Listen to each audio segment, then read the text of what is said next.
Interest rate नीचे आ रहे हैं, बैंक्स बेच देते हैं। यह है first order thinking. Last time banks ने अपने ऑल टाइम हाइस कब बनाए थे? जब इंटरेस्ट रेट ऑल टाइम लो पे था। बिकॉज इंटरेस्ट रेट्स डिसाइड करते हैं कि किस कंपनी को क्या वैल्यू मिलेगी। या इस तरह सोचें, बैंकों की डिविडेंड यील्ड अट्रैक्टिव हो जाएगी या अनअट्रैक्टिव हो जाएगी इंटरेस्ट रेट नीचे आने से।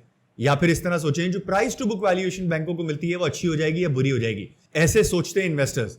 और let me help you today to think like an investor with practical examples, steps और end में एक homework.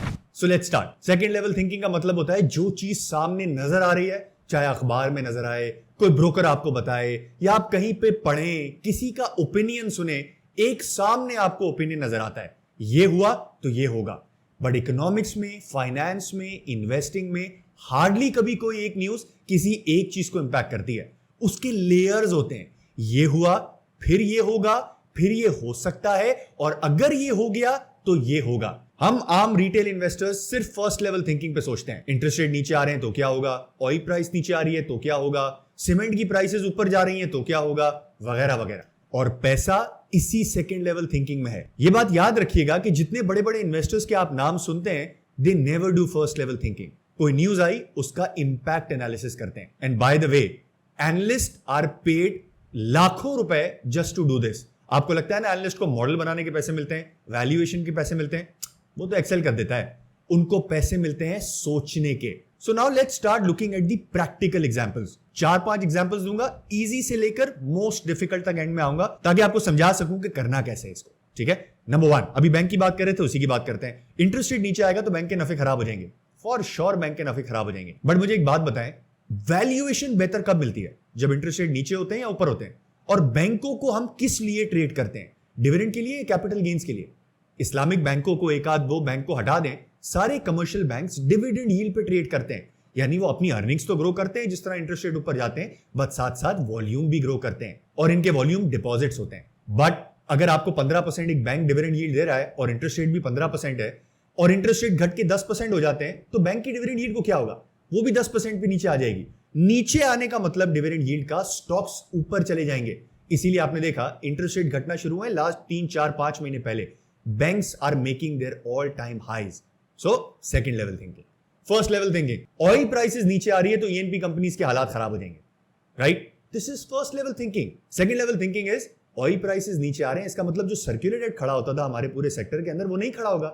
सर्कुलर रेट खड़ा कैसे होता है? सर्कुलर रेट खड़ा इस तरह से होता है कि जितनी ऑयल प्राइसेस होती हैं, उसके बाद बिजली की प्राइस निकलती है, गैस की प्राइस निकलती है, वो आवाम पूरा नहीं देती है। राइट, तो अगर ऑयल प्राइसेस नीचे आ जाएंगी, जिसकी वजह से गैस प्राइसेस और इलेक्ट्रिसिटी टैरिफ नीचे आ जाएंगे, तो कलेक्शन बढ़ जाएगी, क्योंकि गवर्नमेंट तो पास ऑन नहीं करेगी इसको। सो इसका मतलब this is not as bad as it looks like, specially for the companies जो कि सर्कुलर रेट में फंसी हुई है। लेकिन एक लेयर आगे भी जा सकते हैं, और अब मैं आपको सिखाता हूं layer by layer. Oil and gas तो हमने देख लिया, राइट। अब चले रिफाइनरीज के ऊपर। क्या ऑयल प्राइसेस नीचे जा रही है लेकिन इंटरनेशनल प्रोडक्ट प्राइसेस अपनी जगह पे खड़ी हैं? अगर इंटरनेशनल प्रोडक्ट प्राइसेस जो कि ट्रेड करती हैं, जिसके ऊपर से पाकिस्तान में डीजल और पेट्रोल की प्राइसेस निकलती हैं, अगर वो वहीं खड़ी हैं, तो मतलब रिफाइनरी के मार्जिन्स बढ़ जाएंगे। This is layer 2 of second level thinking. We can go down down. Now थोड़ी सी एग्जांपल को और डिफिकल्ट करते हैं। सीमेंट सेक्टर पे बात करते हैं। कुछ टाइम पहले बजट के अंदर पंजाब के अंदर रॉयल्टी टैक्स लग गया था। यानी अगर आप पंजाब में माल बेचते हैं तो आपको एक रॉयल्टी टैक्स देना पड़ेगा गवर्नमेंट को। सीमेंट वालों ने क्या किया? पास ऑन कर दिया। लेवल 1 थिंकिंग, कोई फर्क नहीं पड़ा। लेवल 2 थिंकिंग, पंजाब में लगाए ना, केपीके में तो नहीं लगाए, सिंध में तो नहीं लगाए, लेकिन पाकिस्तान में सीमेंट प्राइसेस तो एक ही चलती हैं, मोटा मोटा 25-50 रुपए ऊपर नीचे साउथ में और नॉर्थ में। तो जब सारे सीमेंट प्लेयर्स प्राइसेस को ऊपर करेंगे, तो क्या केपीके वाले अच्छा नफा बनाना नहीं शुरू कर देंगे? क्योंकि ये जो इंक्रीमेंटल है, पंजाब वाले तो उठा के गवर्नमेंट को टैक्स दे देंगे, पंजाब गवर्नमेंट को। केपीके वालों को तो नहीं देना है ना, ये तो अपनी जेब में आएगा। तो चिराग का रिजल्ट आपने देखा होगा, और सिंध की कंपनीज का भी आपने रिजल्ट देख लिया होगा, जो कि बिल्कुल कराची साइड पे नहीं है, बीच की साइड पे है। इन्होंने तो पैसे कमा लिए। Second level thinking. Let's go one step forward. एक 2 मिलियन टन की कंपनी डिसाइड करती है कि भाईजान मैंने प्राइस कंसेंसस पे काम नहीं करना है, मैं तो 100% माल बेचूंगा। फर्स्ट लेवल थिंकिंग, ले लो इसके शेयर भाई, नफा आग लग जाएगा, बाकी सारे 50% पे बेच रहे हैं, ये इतने बड़े मार्जिन के ऊपर 30-40% के मार्जिन के ऊपर 100% बेचेगा। सेकेंड लेवल थिंकिंग, पूरा सीमेंट सेक्टर बेच दें। क्यों? क्योंकि 2 million ton is a big plant, और अगर एक 2 मिलियन टन वाले ने डिसाइड किया है, तो जिसका मार्केट शेयर जा रहा होगा वो भी तो नहीं छोड़ेगा। सीमेंट वाले कैसे काम करते हैं? प्राइस डिसिप्लिन पे, यानी सबकी यूटिलाइजेशन नीचे होती है, सब अपने मार्केट शेयर के हिसाब से माल बेचते हैं। जब एक बंदा एक्स्ट्रा बेचेगा तो बाकी लोग तो नहीं छोड़ेंगे, फिर क्या होगा? Price war. सीमेंट सेक्टर होना ही नहीं चाहिए आपके पोर्टफोलियो में अगर कभी ऐसा होता है तो। जस्ट गिविंग एन एग्जांपल, छोटा प्लांट है वो कर सकता है, कर रहे हैं कुछ छोटे प्लांट, सिंध में भी है, पंजाब में भी है। Second level thinking. गाइस जो अब मैं एग्जांपल देने वाला हूं आप लोगों को, वो ऑलरेडी अनफोल्ड होना शुरू हो गई। इसका मतलब कि बैंक्स ने वो नोटिसेस वापस ले लिए हैं, but the logic of second order remains the same. Peel of कर रहे हैं, राइट? एक के बाद एक मैं आपको पील ऑफ करके बताऊंगा कि अगर ऐसा नोटिस आया होता तो क्या हुआ होता या किस तरह से आपने सोचना होता। So just take it as an example so that you can clear out कि मैं सेकंड ऑर्डर थिंकिंग में क्या बात कर रहा हूं। Let's watch. अब थोड़ी सी डिफिकल्ट, रीसेंट और ऐसी एग्जांपल पे बात करते हैं जो कि लेयर बाय लेयर नीचे जा रही है, ठीक है? Let's start. अभी बैंकों ने क्या न्यूज अनाउंस की है कि अगर आपके पास अरब रुपए, 2 अरब रुपए, 3 अरब रुपए बड़ा डिपॉजिट आपके पास पड़ा है तो हम 5 से 6% चार्ज करेंगे आपको। बैंकों ने ऐसा क्यों किया होगा? क्योंकि बैंकों के पास जगह नहीं है आगे पैसे देने की, यानी लेंड करने की, और गवर्नमेंट कहती है भाईजान अगर आपने हमें ज्यादा पैसे दे दिए क्योंकि हमें चाहिए आपसे, तो आपको इंक्रीमेंटल टैक्स देना पड़ेगा। तो बैंकों के पास क्या ऑप्शन था? बैंकों ने सोचा 2 काम कर सकते हैं, या तो हम लेंड कर सकते हैं और किसी को भी लेंड कर सकते हैं, आगे जाके प्रोविजनिंग खड़ी हो जाएगी, पूरी बैलेंस शीट खराब हो जाएगी, या फिर हम डिपॉजिट शेड कर सकते हैं। सो ये न्यूज आई। लेवल 1 थिंकिंग, अरे भाई इतना पैसा बनेगा, लोग कह रहे थे 70-75 अरब रुपए मंथली कमाएंगे पूरा बैंकिंग सेक्टर, तो छक्का लग जाएगा। नहीं, ऐसा नहीं होगा। ये लोग तो पैसे निकाल लेंगे क्योंकि भाई बड़ा डिपॉजिट होल्डर है, हमारी तरह 50-50 हजार वाला थोड़ी है कि हमें लाइन में लगना पड़ता है। भाई इनके पीछे तो बैंक लाइन में लगते हैं कि अपना डिपॉजिट हमारे पास रखवाएं, बट सारे बैंकों ने लगा दिया है। इसका मतलब निकल के जा कहां सकता है ये पैसा? जिस भी बैंक के अंदर जाएगा वहां पैसा लगेगा, तो क्या करेगा? 10 बैंकों में अकाउंट खुलेगा। Second level thinking, we are going layer down the layer down the layer. एक लेयर आगे चलते हैं। यार ये पैसा कैश तो रह नहीं सकता घर पे, गोल्ड भी नहीं खरीद सकते, ऑफिशियल पैसा है, क्या होगा इस पैसे का? क्या ये म्यूचुअल फंड में जा सकता है? क्या एएमसीज को यही बैंक्स कह देंगे कि यार हमारे पास पैसे नहीं रख सकते तो आप हमारी एएमसी में रख दें, वहां पे तो कुछ नहीं है, वहां पे तो आप 50 अरब रुपए रख दें एक साथ, कोई फर्क ही नहीं पड़ता। क्या ऐसा हो सकता है? तो क्या कोई एएमसीज के स्टॉक्स लिस्टेड हैं? अगर हैं तो उन पे क्या फर्क पड़ेगा? दिस इज लेयर 2 या ऑर्डर 2 थिंकिंग। बाय द वे ये जस्ट थिंकिंग है, ठीक है? कोई रेकमेंडेशन नहीं है। मुझे नहीं पता है कि वाकई में ये जाएगा भी इस म्यूचुअल फंड की तरफ कि नहीं जाएगा, या फिर इसका भी कोई सोल्यूशन निकाल लिया जाएगा। बट अब बात कर ही रहे हैं तो एक स्टेप और आगे चले जाते हैं। तो इसका मतलब कि अगर कोई बैंक के पास बड़ा डिपॉजिट होल्डर आए तो बैंक उसको मना कर देगा, लगता तो ऐसा ही है। तो मना कर देगा तो क्या बैंकों की डिपॉजिट ग्रोथ पे फर्क पड़ेगा? पड़ सकता है।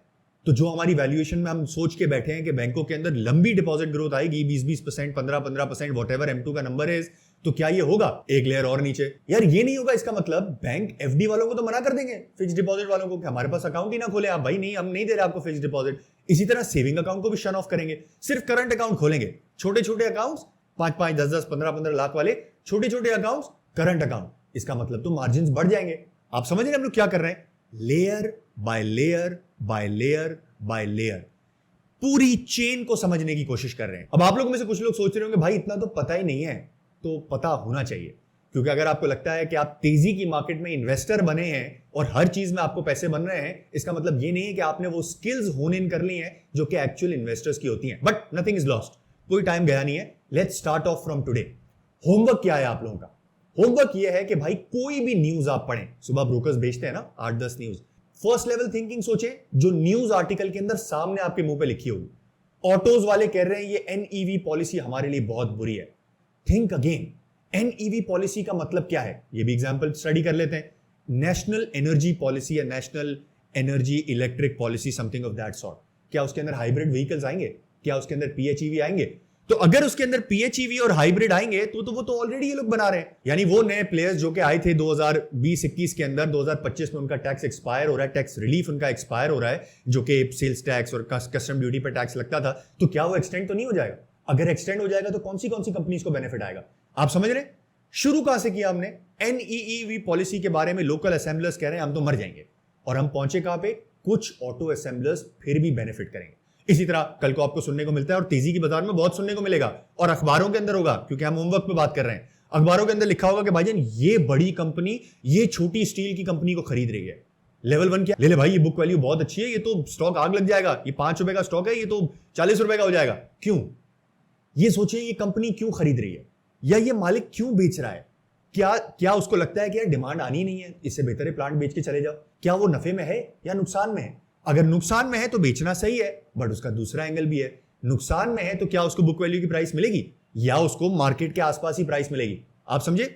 नजर ये आया कि बहुत तेजी है, बट एक्चुअली में तेजी नहीं थी, क्योंकि अगर कंपनी कंसिस्टेंटली लॉस करती जा रही है तो बायर को इतनी तो अकल है ना कि भाई ये प्राइस देनी नहीं है, ये 4 क्वार्टर और लॉस करेगा तो बैंक के पास तो गिरवी हो जाएगा इसका प्लांट, मैं बैंक से जाके खरीद लूंगा औने पौने भाव में। Second order, second level thinking. So ये आपका होमवर्क है। कल से जो भी आपको अखबार नजर आए, जरूरी नहीं है कि आप इसको लिखें, न्यूज पढ़ें, उसका फ्रंट पे आपको नजर आ रहा होगा क्या होगा, सेकेंड लेवल पे जाएं, किस सेक्टर पे, किस कंपनी पे, इकोनॉमी पे क्या क्या फर्क पड़ सकता है। आपको नहीं पता है, कुछ भी नहीं पता है, डजंट मैटर, दिमाग चलना शुरू होगा। Once again, analyst are paid to do this. लाखों रुपए की सैलरी होती है just to do this, model बनाने के पैसे नहीं होते। आई होप इस वीडियो से आपको कुछ वैल्यू मिली होगी और सोचने का पर्सपेक्टिव इन्वेस्टर होने के करीब होता जा रहा होगा। Thank you for watching. Allah Hafiz.